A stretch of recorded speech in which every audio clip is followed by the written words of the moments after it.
ladies and gentlemen, welcome to Panel to Panel, the only show that is hosted by Paul Lind with the Secret Square. I'm Spin Dash, and with me tonight is the Space Chief. Word up. Jules. Hello. Panda is here. Hi. And joining us tonight from Superville Comics are Bobby and Suzanne Capobianco. Did I say that right? You got it right. Hi. Hey. So they are here tonight to talk about some of their books that they've got. First and foremost, we'll talk about a book. You guys have a fantastic preview out currently for a book called Kid Normal.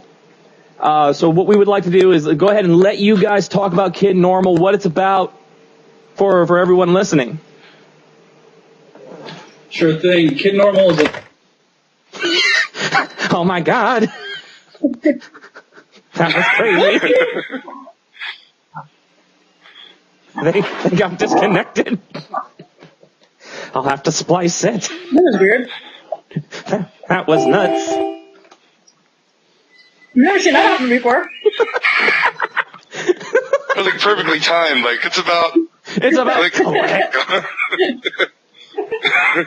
leaving that in. Don't worry, because Ogo does that to all of us. It's not, Yeah, I get thrown out. I am leaving that in. That was great. I'm not editing that out. That is fantastic. All right. Well, what I really said was it's all good. It went on for a really long time, and well, then it crashed. All right. It happens. Take two. Tell us about Kid Normal. Stay on. Okay. Well, Kid Normal is an all-ages comic book that we've started within the past year. It follows the exploits of Parker Armstrong, who is a kid born without superpowers in a society where everybody has superpowers. So he's excluded from everything. He's ridiculed. He's bullied. He's not like everybody else. So it's about his struggle to deal with being different. So kind of the opposite of every mainstream comic currently from DC and Marvel. It's the opposite. Exactly. So the main character is just like every kid in the world, Nothing special, nothing that makes them extraordinary, just average everyday kid. So what was the inspiration for this book? What made you say, I want to do this, I want to create this book? Well, about 4 years ago, I created a movie script about Kid Normal, and it just came out of, bullying's a major topic in society right now, and I just thought, how do you put a good spin on it for kids to relate and kind of, feel what people go through who feel that they're not like everybody else. And what better place than with superheroes and people who could fly, people who have extreme strength when you have nothing. Well, it just, your arms or your legs, and you can walk and talk. That's it. Sometimes it feels like other people have things that you don't. So it addresses that as well, saying that, I'm not like them because they have the superpowers, but real, kids, regular kids are saying they might have more money or they appear to have more money, I don't have the latest gadgets, so it kind of has that innuendo in it too, so. Yeah, and like I said, it's kind of like the opposite. Yeah, like I said, it's kind of like the opposite because in the realm of mainstream books, everybody's like, oh, we don't like the superheroes with their powers. This is the complete opposite. So definitely fantastic. And now for the viewers who do not know, you are a husband and wife team. That's correct. So how is it working together as husband and wife on a book such as this? How is that dynamic? Because we have good friends who did a radio show called The Nerd Herders who were a husband and wife team. And absolutely love listening to them because there was, on the radio there was banter back and forth and they would, cheese each other off a little bit. But in comic, how is it working in the comic format, writing and drawing together? Well, I write the stories. She's our artist. So we get to separate a little bit. This is my world. This is your world. But there are good days and there are bad days. There are days that we're in sync, we know where we want to go, and then there are days where it's, I don't agree with that. You're an idiot. What are you doing here? Why did I marry you? You have your good days and your bad. I tell Chief the same thing. Yeah. We have the same fights. As long as you keep having that dialogue of, like, this is where we want to go as a team, you can always get back on that train, True.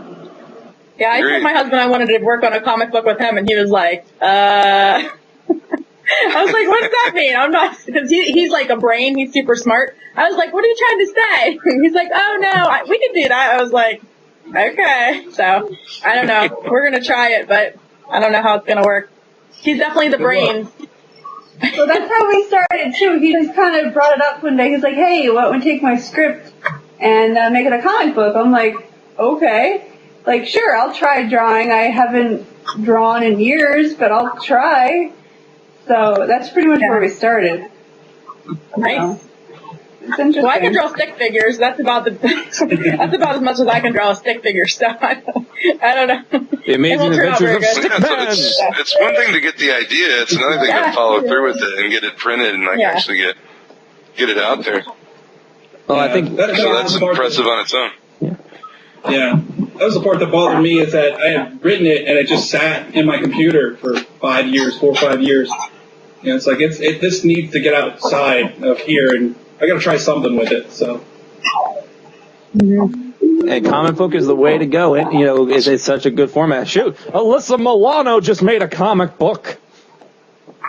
She could do it. Anybody can, right? True. I gotta say, I know we're going off topic, but I gotta say this. It was funny because this book, you can read my review on FTN, folks listening. But the preview said it came from the brilliant mind of Alyssa Milano. How can you not read a book that says from the brilliant mind of Alyssa Milano?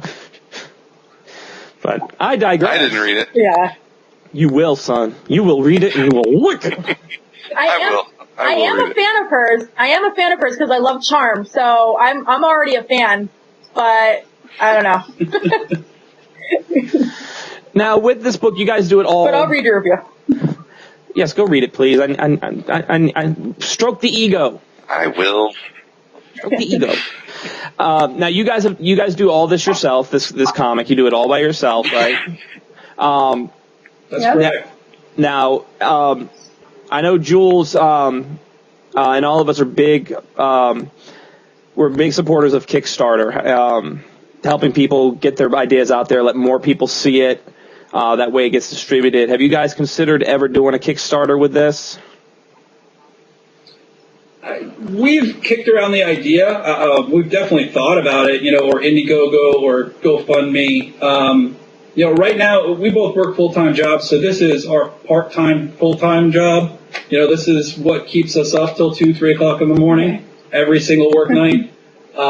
So, like, right now, we're funding it with our own personal expenses, and, we want to lift it off the ground first. In the future, if it ever becomes a graphic novel or if it builds from there, we might think of doing Kickstarter. We're not against it, but right now, our model doesn't really lean itself towards Kickstarter. And right now, from what I've seen, you are doing the con circuit. You're getting around there to the cons. And we all know, a table at a con is not cheap. We know that a table at a con is not cheap, but you guys are getting out there doing that. Yeah, we're learning. We wanted to kind of jump into it to kind of learn what to expect, what's out there, what people are putting out, what sells, what doesn't sell, how to approach things. We kind of taken it as like a learning curve, I guess, this year to figure out what we need to do and maybe where we need to focus on everything. Well, I put it out there. If you guys ever need to end with, I know you guys are going to Roanoke in March. If you guys ever need to end with Virginia Comic-Con, you let me know, because I know the guy who runs Virginia Comic-Con out of Richmond. Cool. Awesome. And for that one, definitely, because it's not like a big mega super con. It's not like San Diego or New York or C2E2. It's basically just a con with rows and rows of long boxes of comics in a hotel. So a lot, it's so very it's like heaven. It is heaven. Yeah. And the smell, it smells like those. heaven. So I'll get you the information for Virginia Comic Con. That way you guys can come to that as well. So as indie creators, and we talk to a lot of indie creators on this show that have their books. Trying to get your stuff out there, trying to get people interested. What challenges have you been facing, or demands have you had? From the people who are already looking at you and looking at your book. Well, I think the biggest challenges are time and money. We both have full-time jobs. I'm currently back at school part-time as well. So, fitting in time to create is really what limits us. We try to self-promote as much as possible. We're on Twitter, Facebook, Tumblr, as many places as we can get out there. And, the con schedule that we're creating for ourselves for this year to be out there and meet people and show people the book is really where we're expecting to go. But, with lack of time and lack of money, you can only go so far. So, that's really our biggest challenge. I'm learning that while we're at the cons, that a lot of people aren't interested in your characters yet. Yeah. So I think that's one of our biggest challenges in the cons right now is, they see a book, like, hey, buy my book. What is it? Yeah. They don't really know what to expect. They don't know the characters. Some people are interested just because it is different, and other people are like, hey, where's Batman or, Wolverine or Superman? So we have, being at the cons, I am doing some more sketches of just regular, fan art, and I'm doing necklaces and trying to do different things to get people to our table to say, hey, I know that character, I'm interested in that, hey, look at our comic book. We also have this. So we're kind of trying to do it that way right now while we're kind of doing the con circuit. Yeah. Right on. Well, we definitely support indie creators for sure. I think that's one of the most important things you can do in comics is support up and coming people. Yeah, we went to New York Comic Con. We went to New York Comic Con recently, and I know that there were some people that we wanted to meet, but a lot of the people I was looking at were people that I have an 8-year-old, and she's an avid reader. So I was looking for something that she could read that was her age appropriate, maybe a little bit older, but not teenager older. So we did a lot of that, and we got a lot of cards just because we didn't know. We were like, oh, this looks really cute, but we never read it, so we didn't know. But I got the cards so I could go online and see, and look, and then maybe order something. So I could still give them the business, but there was so much stuff. It was I had bags and bags of postcards and flyers and just some stuff she would just be like, oh, I love this, and we're like, all right, let's just get it, because if you like the art and you like the way it looks and it's cute, you're gonna love it. So. We did a lot of that at Comic-Con, and it was maddening and crazy at the same time. So it's just we definitely always looking for kid stuff. Even I have a 3-year-old, so even something his age, her age, and I enjoy it too. So I'm like, oh, okay, I like kid stuff. I'm always trying to find it somewhere. Yes, I think we gear a lot of our fan art and stuff towards the younger crowd. That's awesome. I know people go, older people go, and they want, the sexy figures or, different things, all the divas and everything. But for me, I'm I don't want to draw that. That's not what I want to draw. Yeah. I will probably eventually draw something like that, because I do want to do, a little fantasy thing. Just me, I like fantasy art, so I think I would do that just for me, though. I do. But for this kind of stuff, I want to do, chibis or... the stuff that children are going to like. And I think that's what, not necessarily to sell, but I think that's what's going to be more appreciated. Because the parents will, you bring your children, parents will go and they're like, oh, I can buy that. It's appropriate and everything. And we want to make sure that we advertise it suitable for all ages. Because, a lot of people do that. They walk right by because they don't think you might have anything appropriate for it. So it is. I think it is important for people who are writing or drawing or anything, things suitable for all ages or children, that somehow kind of indicate that.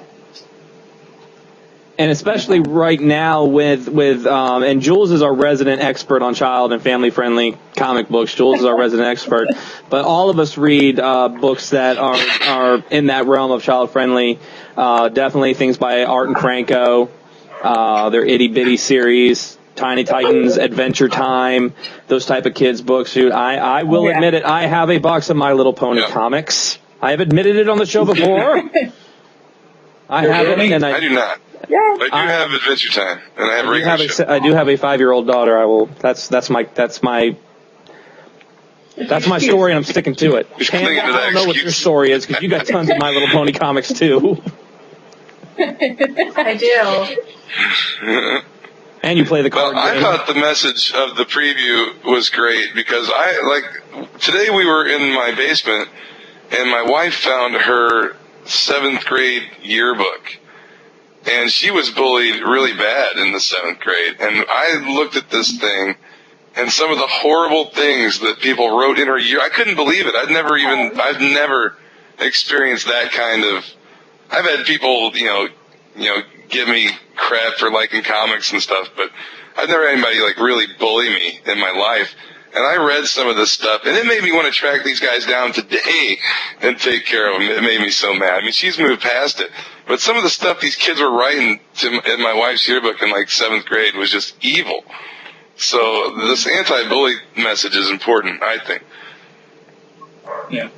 I mean, it's significant for us. I mean, I probably have a similar story to you. I mean, I never have been bullied. I've never been pushed in a locker or anything like that. I mean, but I didn't have the greatest high school experience of my life. I mean, it was, you're outcast or you're different or, you're just separated from the pack, I guess. And there are tons of people who are in the same boat or I guess varying degrees of it that can identify with a similar story.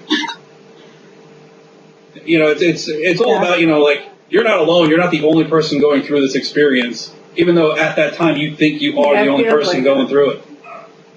All right. Well, in the comic book world too, a lot of geeks deal with that. A lot of people in the comic books deal with that, so it's a good format, I'm getting it now at work. Actually, I as an adult, and I told people at work, and I'm pretty open about it, and saying that what I'm doing, we're doing a comic book, and we're going to conventions, and they're like, "Oh, I thought that was only something that was in the TV, the movie." Yeah. I'm like, "No, they're all over the place. You just have to look for it." And I really tell people about it, and I've had some people just kind of looking at me like I'm crazy, like you're an adult, and why are you, making comics and everything. And even now, I see it at work, and I'm very open about it. I don't try to hide it or anything. And people ask me about it. Actually, I've opened some people up to. A lot of people read my stuff at work, and I think I've opened up at least some of their eyes that they didn't even think that this stuff was around. So I'm happy about that for adults. Most definitely. Yeah, most definitely. I mean, where I work, I was in the same boat.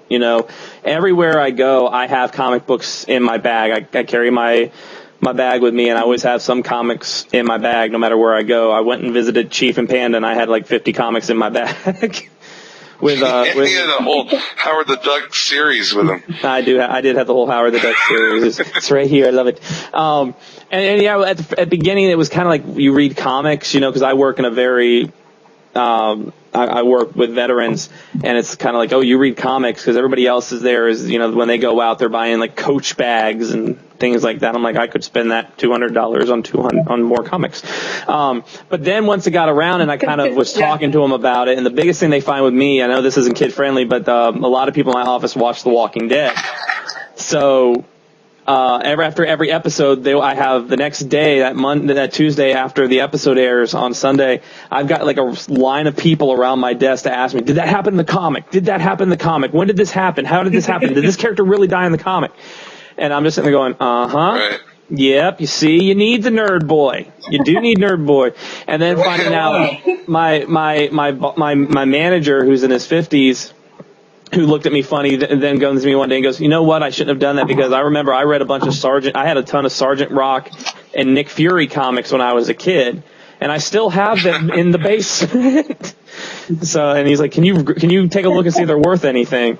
But, just because you're an adult, and Chief and I have talked about this many times, just because you're an adult, imagination shouldn't leave you. You shouldn't be like, oh, I'm an adult now, I'm going to do adult things and watch Grey's Anatomy, Well, didn't Panda say that she was doing her laundry and some 70-year-old guy? What happened to the 7-year-old guy asking about the Justice League? Yeah, he saw my copy of Justice League 3000 and was like, Justice League, do they still have two worlds? And it just sort of took him back to this time. And it's kind of random because I recently did a thing on my YouTube channel about my boyfriend was a jerk to this person at a train station for basically just wearing a Pikachu hat. She was a grown woman wearing a Pikachu hat, and he thought that this was horrible and that she should not be taken seriously based on her hat. And it really got to me for more than one reason. But it's sad that a lot of people in society, they do that. They look at you for reading comic books or for expressing that you like comic characters or other sort of nerd-related things, and it makes you less of a person or less of someone that should be taken seriously. And it happens a lot. And should be changed. And especially when you're talking about children, Sure. Children can be so cruel. Children can be so cruel because sometimes there's no filter. Because I was bullied in elementary school. I was a little tubby kid, and I was bullied until I threw somebody against a wall and said, stop it. But so many kids out there. Hey, I was in 5th grade. I had enough. This kid had bullied me for 3 years. Finally, I just took him by his neck and threw him up against the wall. Nothing ever happened ever again. I don't know why. But don't do that, kids. That's not the proper way. Violence is not the issue or the answer. Violence is not the answer. But with your book, definitely it's something that, I would love to see be handed out to kids in schools because it does, it'll teach a message, that, hey, just because somebody's different doesn't mean they're not a person. They don't have feelings and things like that. And it's something that, because I remember in school I think there was a Captain America book about bullying. Captain America said stop bullying, and they would bring it around and give you the free copy. I'm not saying free copies, but definitely it's something I think would be fantastic because, I know my 5-year-old will be going to school this year. It'll be her first year of school, and I'll probably have to deal with some of this coming up. I don't know, Jules, if you dealt with any of it with your daughter when she was when she went to public school. I did. We had one little issue, which I'm not gonna go into detail about it, but she did not handle it well, and every single night she would beg me to talk, because I was friends with the parents of the little girl, and she would beg me to tell her every night, talk to her, please. She just had little anxieties about it, and so I talked to the parents, I talked to the teacher, I talked to the principal. I didn't think it was handled as well as it should have been. It did stop, but it's just that will never leave her her mind. She's never going to forget that. And I mean, this was last year, I think?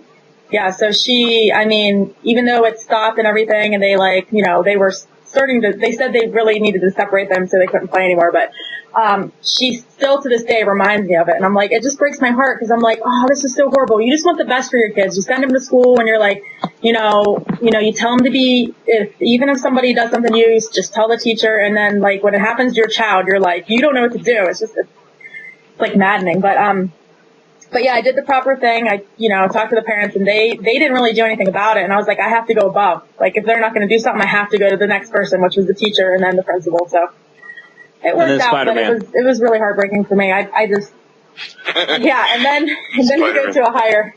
Hawkeye for Jules. Yeah. She has to call Hawkeye. Hawkeye, Superman, anybody. So you gave us a little bit about what led you to make this comic and the process of it. Now, tell us about looking at your website. There were a couple other comic books on the website, My Wife's a Ninja. Why don't you tell us a little bit about the other books you have on the website, those other comics? All right, I will say we'll start out by saying they are not all ages. Those two web comics are not. They go a little bit further. So My Wife the Ninja is based on a conversation we had in the car not too long ago, where Suzanne said if she was born again, she would have rather been born a ninja. And I was like, I missed my calling. I was like, if I could do it again, I should have become a ninja. So, I just agree. Me too. That rattled around in my brain for a little while, and I just said, what if I came home one day and she really was a ninja? And she's been hiding that for a while. So that's really our kickoff concept, and I really developed it from there. And then we have Small Army, which is just a black and white. It's A-Team meets Resident Evil, zombie apocalypse kind of thing, and really both of those web comics are for me to build my art style. I draw and write both of those just to try and get better at it, and they're not the greatest, but they're getting better. So that's really what that's there for. Chief, you got a new zombie book to read, brother. Right on. Awesome. I do. Yeah. That's kind of my. I love it. The Walking Dead. We just got George Romero's Empire of the Dead just came out, which was fantastic too. Ooh. So yes, I will check that out. It's really good. I thought it was good. Who doesn't love a good zombie tale? This is kind of twist though. The new Empire of the Dead. But I will definitely check out the zombie comic on the website. Like M. Night Shyamalan, what the twist?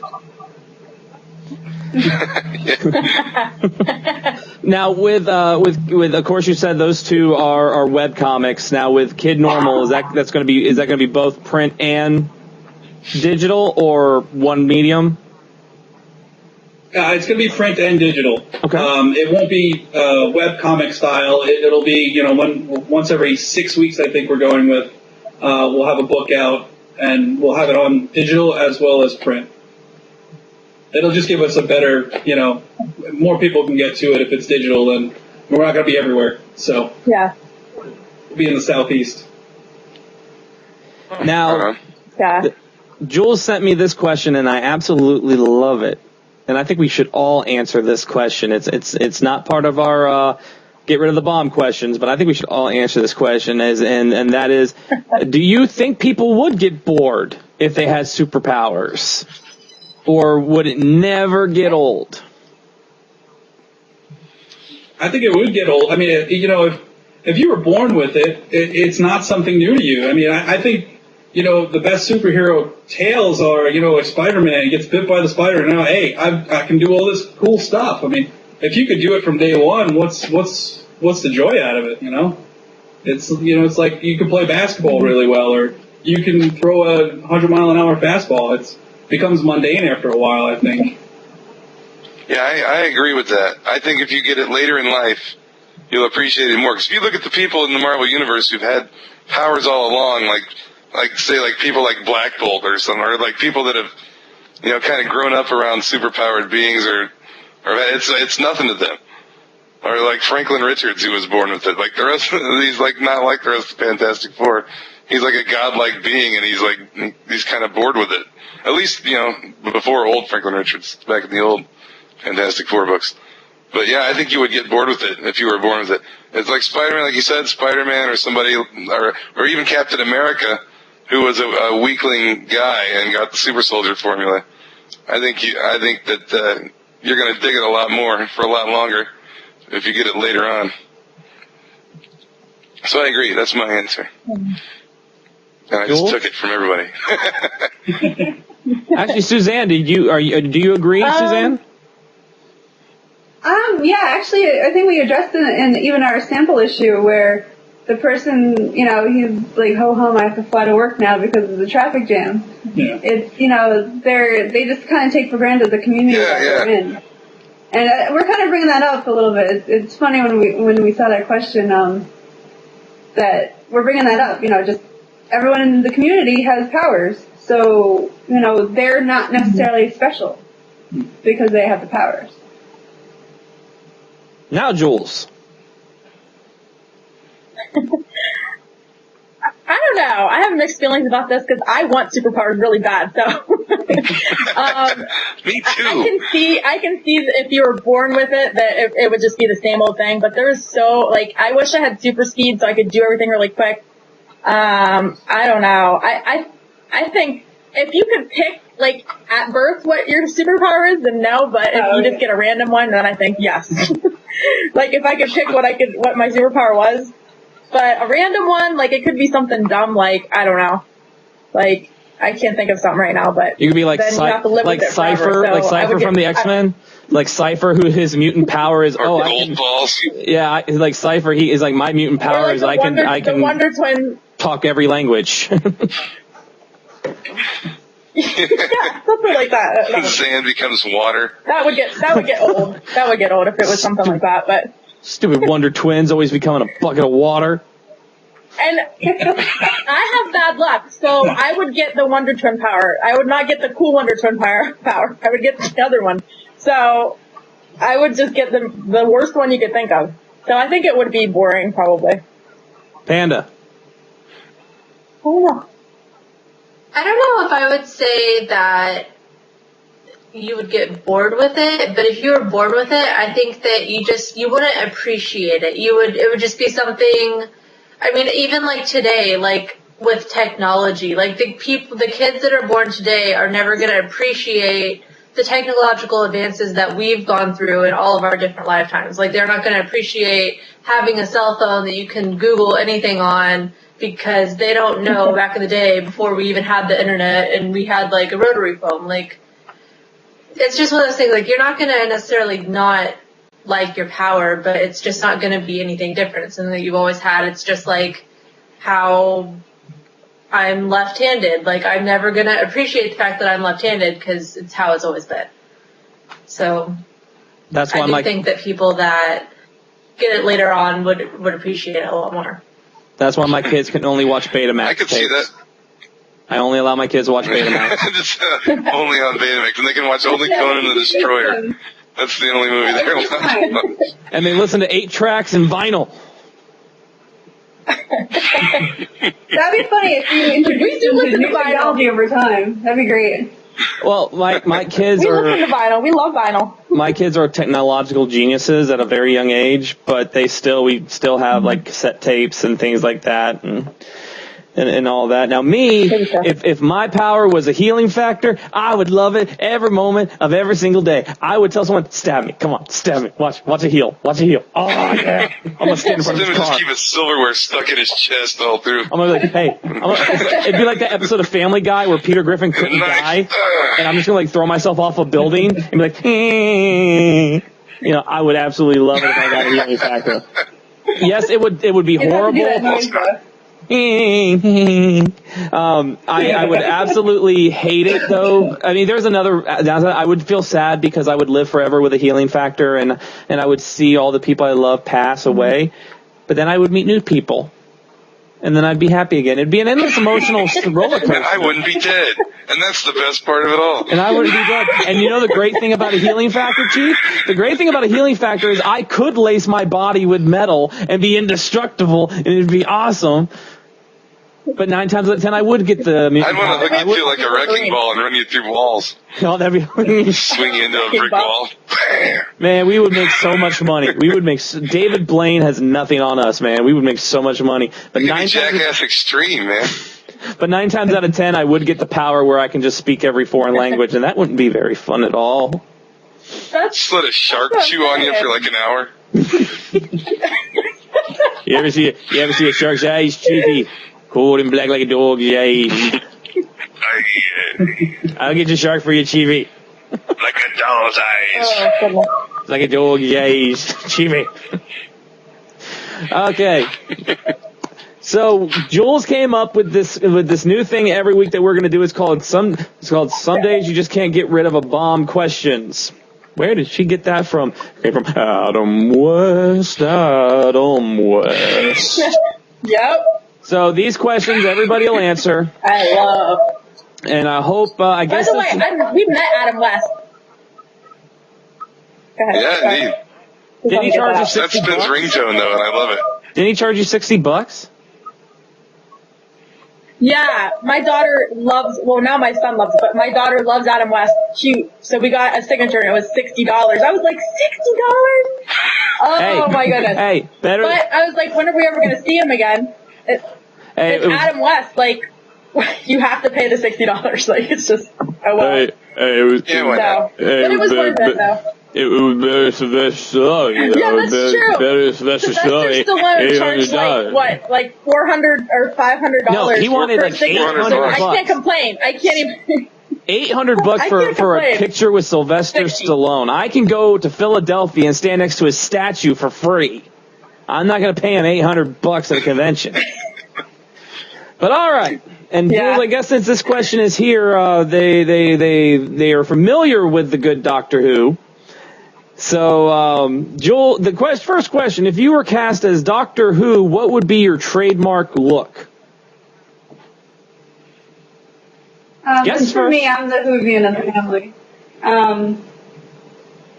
I guess the mix between Nine and the War Doctor, a little bit of like a Mad Maxy motorcycle kind of chic kind of thing, I guess.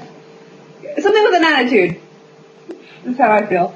And his input is as long as there's facial hair. As long as it's got a beard, we're good. Yeah. Chief, do we even need to ask? Chief, do we even need to ask you, Chief? Me? Yeah. No, I was going to say lederhosen and an afro is what I like the... Bold choice. Definitely different. And flip-flops. Okay, that is different because I know I will definitely go with that. That is different because you're like me, a huge Tom Baker fan, who we think Tom Baker is the doctor. Well, I can't copy the greats, man. Oh no. Only Tom Baker can pull that off. The greatest doctor of all time, Tom Baker. I think I'd look better in an afro and lederhosen. Panda. With a big squirting You would wear flower. your Lion Cat shirt, wouldn't you, Panda? I would. With a bunny hat like Norton's. Good choice. Okay, so for me, I would have rainbow leggings, a black shirt, and pigtails. That's me for Doctor Who. I would go Might as well I be don't know different. why. I would go Wacko Warner, just a red baseball cap and blue shirt, no pants. Just blur out the Pants? certain parts on the show. So just walk around naked. Pants. You can have underoos. Wacko Warner didn't wear underoos. I am going blue shirt, red pants, no pants. Red shirt, blue hat, red hat, no pants.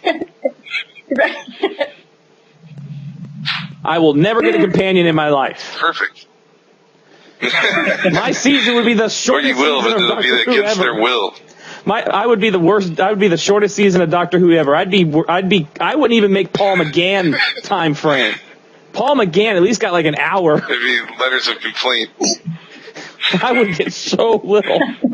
It ain't even You funny. get 20 minutes into your introduction, and then you'd regenerate into somebody else. That's true.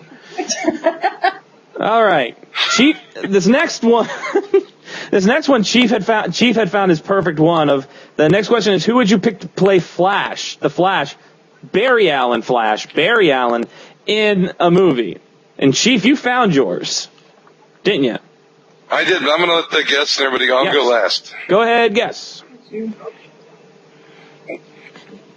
All right. I do like the kid that they got for the Arrow TV show. I thought he did it pretty well, even though on the whole I don't like that show 100%. I think there's plenty of room for improvement, but I do like the kid who played that.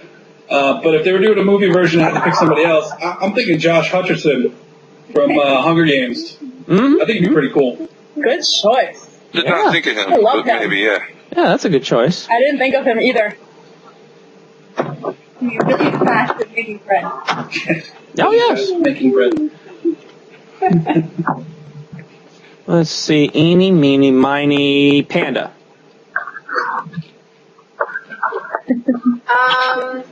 He was actually who I was thinking of too, so now I have to think of somebody else. You can pick the same one. Who would I pick? Okay. I'll think of somebody else, but yeah, he was my first choice, but I'll think of someone else before Chief. Jules. But after. Okay. Okay, so I thought of this, and Look how my excited she pick, gets. and not just because I love the Vampire Diaries. That's not the reason. Paul Wesley. She's I talking love Vampire him. Diaries. Hold on. I love him, and any moment I could see him be in a show, I would love him to play Aquaman, Flash, Aquaman. I don't care, whoever. Oh, wait. Are we talking Aquaman? Did someone call for Aquaman? I had King of the Aquaman in my Sea? head because I had Aquaman in my head because they said Josh Holloway was going to play him, and I adore him. And I don't know if they could, I guess he told them he was available. He's like, "Ooh, I could do it. And I don't know if they were like, no, or if they were like, okay. They haven't like responded back. So anyways, I've had that on my mind. So, but yeah, Paul Wesley, he could play the Flash because I love him. I have 2 picks. He could play anything. I don't care. I have 2 picks. Chief, can you guess either of my 2 picks? I'm going to say, no, I can't. Maybe it's Because I Paul don't, Lynde. you might be thinking, Maybe Paul Lynde as the Flash. It would be a secret square. I didn't think of that. No, That would have been perfect. Paul Lynde. no, I have as the the perfect Flash. one. I have the perfect one. He is the greatest actor to ever live, other than Tommy Wiseau. Actually, Tommy Wiseau would be a pretty good Flash. He would. That's who he I'm would. thinking about. Oh, hi, Wonder Hello, Woman. Superman. Hello. Oh, hi, Superman. It's an inside joke Would you between like the to play cast. some tuxedo It's football? an inside joke between the cast. No, Russell Crowe. It's ridiculous. Russell Crowe. I'm gonna pick Really? Russell Crowe. Yes. Russell Crowe? Russell Crowe, because he will show up. He could show up and go, "And I'm the Flash. Do not forget my name." He could sing the whole thing. It'd be great. It'd be like Les Mis with the Flash. It'd be awesome. I'm gonna go Russell Crowe. Russell Crowe. I'm gonna go Russell Crowe. Okay. Russell Crowe. Crazy. No Russell way. Crowe. I disagree with that totally. Okay, what about Ben Affleck? Oh wait, he's Batman. Nah, not him either. He's Batman. Matt Damon. I love Matt Ben I Damon. think Pedro should play Barry Allen Flash. A Pedro. Our Pedro. missing panel member Pedro. Did anybody? Did you try to call him? I did not try to call him. I thought he said he couldn't be on because there were storms in Brazil. Oh, maybe. Okay, I didn't hear that. Yeah, so maybe. he's not even on. He's He's there's probably sitting storms at in home Brazil. wondering where we are. He's wearing his Deadpool Instead of mask. Tommy He's out in the Wiseau. streets in his Deadpool mask, just walking around, being all sad. Crying. Instead of Tommy Wiseau, we should have the guy that played Denny. Because he Oh, was the guy who played never Denny. around. He was in and out of every scene in a Flash. That's right. That's a good one. Perfect choice. Perfect choice. Okay, I will reveal Russell mine. Crowe. Oh, or Sacha Baron Cohen. Sacha Baron Cohen. Yakshimaj, I am the Flash. Nice. I wouldn't say if he could do a good accent, like a decent American accent, that wouldn't be that bad. But my choice originally, a long time ago, before the Green Lantern movie, I thought Ryan Reynolds would have made a good Flash at one time, just because he's got the build for the suit and he's got the kind of cocky attitude that would have been good for the Flash for Barry Allen. But since he's Hannibal King and Green Lantern and he's Deadpool, he's out of the running. But my new pick is the kid it's a guy named Hunter Parrish, and he plays the oldest son on Weeds. And I think right now he's old enough, he would make a perfect Barry Allen. So, DC, if you're listening, pick this kid from Weeds as Barry Allen for the Flash. I think it'll work. Because by the time you get around to making the Justice League movie in 25 more years, he'll be the perfect age for the role. So that's my choice. And in 25 years, you're going to have Russell Crowe as the older Flash. I am going to... Russell Crowe should be Phantom Stranger. Oh, it's Russell Crowe. Oh my God, it's Russell Crowe. I would love to see a Phantom Stranger movie. Oh, I hope they make I would too. That would be Never will. awesome. I'll be dead by the time they make fun. As you have That's noticed, the best book at DC the right now. I show, think. we do descend into chaos sometimes because we just love to go crazy. Yeah, sorry, we kind of went off the rails for a We while. start out here, and then we go, woo! Coming off the rails on a crazy train, people. We started. Paul Lynn got thrown in. I told you, Chief, I'm gonna do one day. I'm gonna do a whole podcast as Paul Lind. Now that I can do a perfect Paul Lind I can't wait, because that's going to be I'm my favorite day ever in the world. As Paul Lind, because he's the secret squire. Oh, it's my favorite thing ever. I could listen to you do that forever. Mixed with my Nicolas Cage. Mixed with my Nicolas Cage. Yeah, but it's got to always be like heavy dramatic or like horrible stuff he's telling. He's like delivering really bad news to people. Paul Lynn delivering bad news is the funniest thing. It'll make everything better. A meteorite crashed the Earth. It blew up a building. Okay. Calm blue ocean. Okay. So, with that all said, I think those are all of our questions for this evening. So what we want you to do is to plug everything you have, your Twitters, your Tumblrs. I want you to plug everything because I don't want anybody to miss anything about where to read this fantastic, fantastic book. Okay. Superville Comics on Twitter. Due to the length of the name, the CS at the end is actually an X. So, Superville Comics on Twitter. SupervilleComics.com without the X. It's actually fully spelled on SupervilleComics.com. That's where you can find a digital copy of our preview book, The Kid Normal. You can find both of our webcomics that we talked about. We also have a monthly web animated series called Goons for Hire that is very funny. I'm having a great time doing it, so check it out. Tumblr is also Superville Comics. Just Google Superville Comics. You'll find us. It's on there. I Googled them tonight. It was like the second option. It was really cool. Definitely go check it out. I was there as well. Stuff. I'm going to go a little deeper. I think we all. I did too. I Googled for the newsletter and I was like, ooh, this is really nice because like there's just a whole bunch of stuff on it. So it looks really nice too.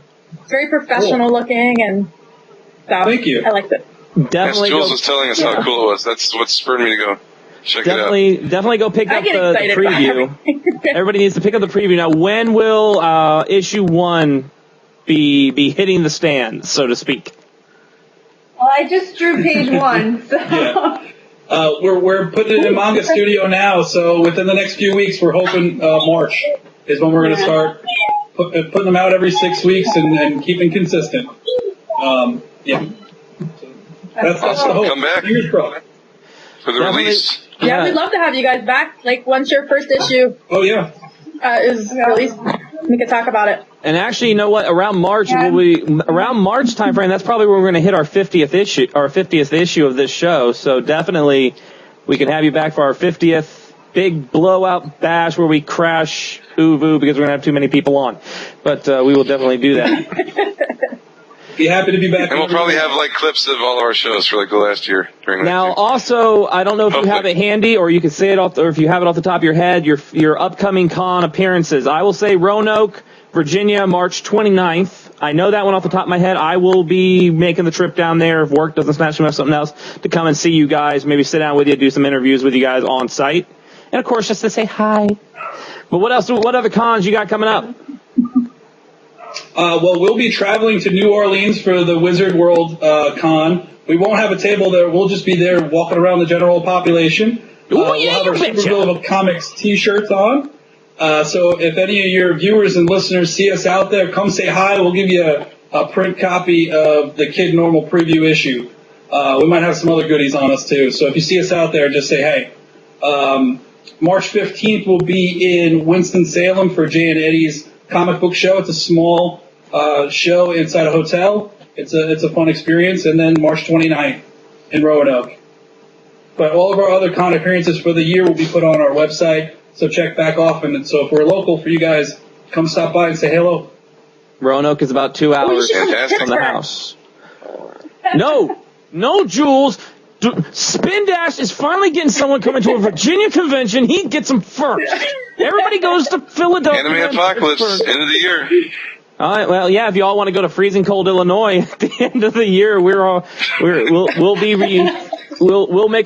be making our return to Anime Apocalypse this year.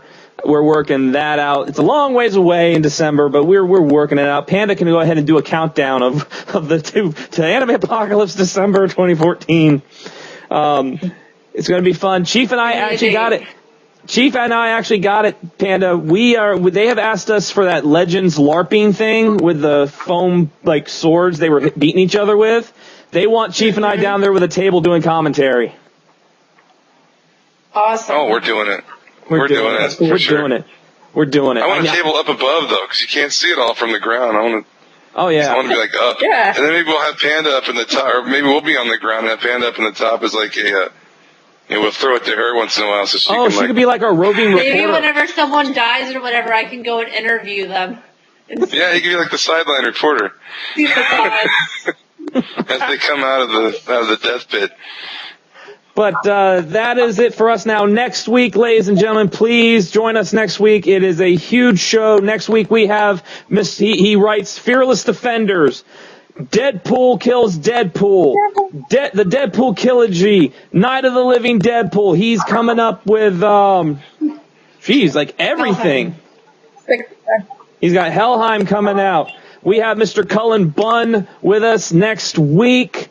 Please stick by for that. And then, you know what? I'm just going to go ahead and throw this out here. In February, he's currently writing Black Widow. He wrote Dream Merchant. Nathan Edmondson will be on with us in February. And Josh Elder, who is currently writing the Scribblenauts Unmasked series over on DC. So stay tuned for that. Those are our upcoming guests. I am putting it out there. I'm not making people wait anymore. So until next time, this is Spin Dash and Paul Lynn signing off. Secret Squire.